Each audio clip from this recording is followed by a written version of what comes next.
His last words to me were, "Mom, can you get pens and paper over here? They'd rather have that than food and water." Only 2 days after Captain Matthew Freeman said those words to his mother, Lisa, he was killed in action in Afghanistan.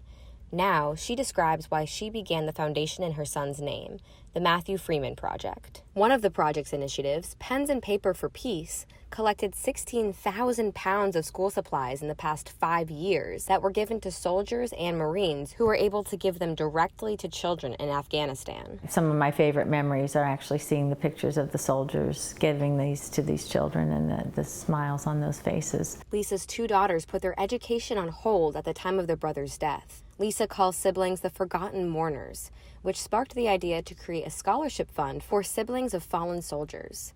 The project has provided 9 scholarships so far. How many times my daughters told me that people came up and said, "How's your mom? How's your sister-in-law?"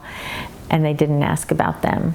And yet they're the ones who I think, when I look around, probably suffered the most. They missed that older brother terribly. Another one of the project's initiatives, called Matthew Bears, creates bears for families out of fallen soldiers' uniforms. At one point, Lisa received over 1,000 emails asking for Matthew Bears. Half of the emails were from seamstresses all over the world asking if they could help sew. The Matthew Freeman Project has made over 700 bears for families who lost loved ones, including from combat-related suicides. I was so afraid of losing that connection that Matt still could make with so many people, and what God's shown me is that, in fact, it touched probably many more than he ever would have if he had maybe been able to still be with us. In 2009, Captain Freeman married his high school sweetheart, Teresa Hess. 3 weeks later, he volunteered for ground action when he heard the Marines needed more forces. September marks the 10-year anniversary of Matthew's death when he was just 29 years old. He was just a fun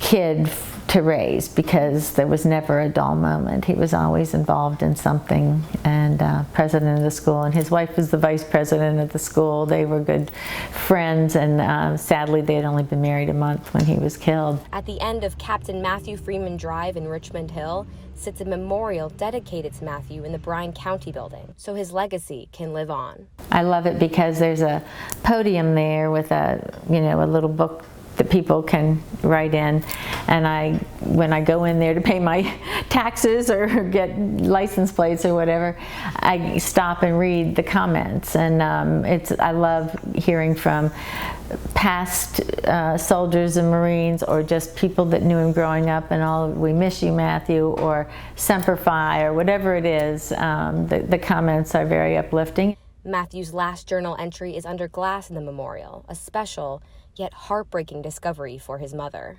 I didn't let myself read it for about 2 or 3 years. His wife sent it to us, but I couldn't bear the thought of it because it started out, "Mom, Dad, you made me the man I am today. Tell the girls I love them and couldn't be a prouder older brother."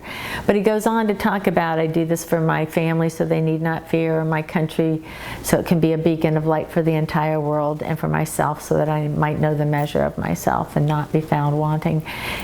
It was like a gift to let me know that he was stable and sure of who he was. It's not hard to tell from the hundreds of loving comments in the memorial book how special of a person Matthew was. Even when you talk to the men that were with him on the ground, they just loved him because he put them first, made them feel important.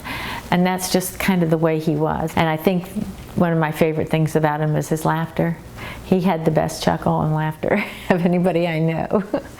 Lisa says she's thankful she created the Matthew Freeman Project because it got her through the hard times. It has probably been one of the most meaningful things I've been able to do in my lifetime, and I can see my son smiling down and being very proud.